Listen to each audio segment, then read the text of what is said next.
بسم اللہ الرحمن الرحیم۔ حضرت بلال حبشی رضی اللہ تعالیٰ عنہ کا قبول اسلام اور مصائب۔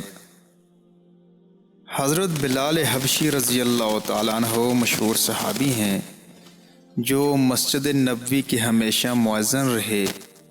شروع میں ایک کافر کے غلام تھے، اسلام لے آئے جس کی وجہ سے طرح طرح کی تکلیفیں دیے جاتے تھے۔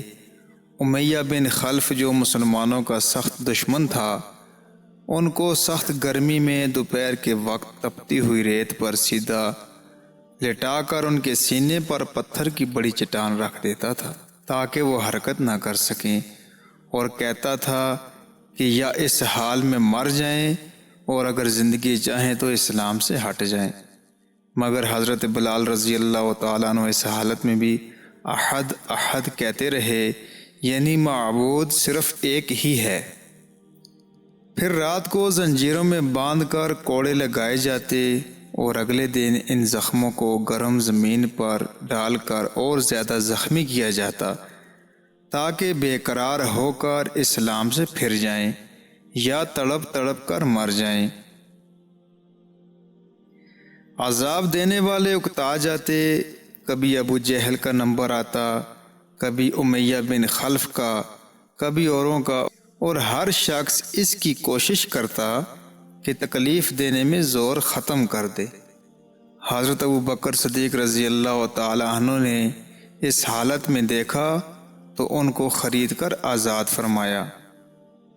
چونکہ عرب کے بت پرست اپنے بتوں کو ہی معبود کہتے تھے، اس لیے ان کے مقابلے میں اسلام کی تعلیم توحید کی تھی، جس کی وجہ سے حضرت بلال رضی اللہ تعالیٰ عنہ کی زبان پر ایک ہی ایک کا ورد تھا، یہ تعلق اور عشق کی بات ہے۔ ہم جھوٹی محبتوں میں دیکھتے ہیں کہ جس سے محبت ہو جاتی ہے اس کا نام لینے میں لطف آتا ہے، بے فائدہ اس کو رٹا جاتا ہے، تو اللہ تعالیٰ کی محبت کا کیا کہنا، جو دین اور دنیا میں دونوں جگہ کام آنے والی ہیں۔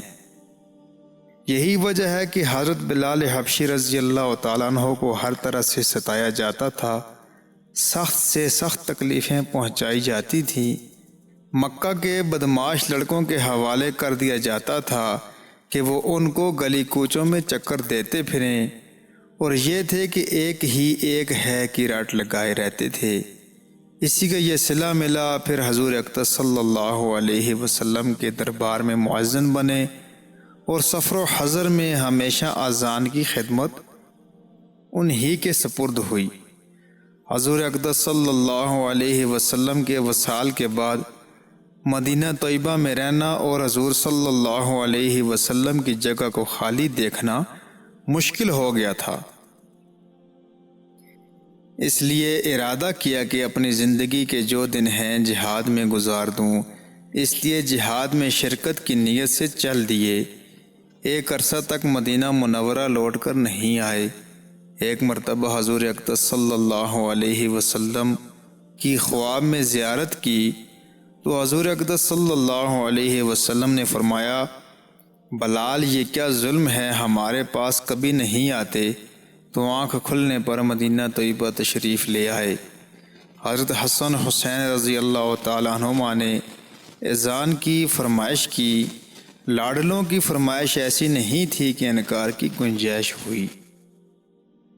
اذان کہنا شروع کی تو مدینہ میں حضور اقدس صلی اللہ علیہ وسلم کے زمانے کی اذان کانوں میں پڑھ کر کوہرام مچ گیا۔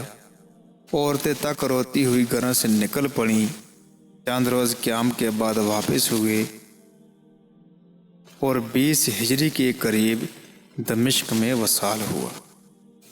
اللہ کریم سے دعا ہے کہ اللہ کریم ہم سب کو حضرات صحابہ کرام کے نقش قدم پر چلنے کی توفیق نصیب فرمائے۔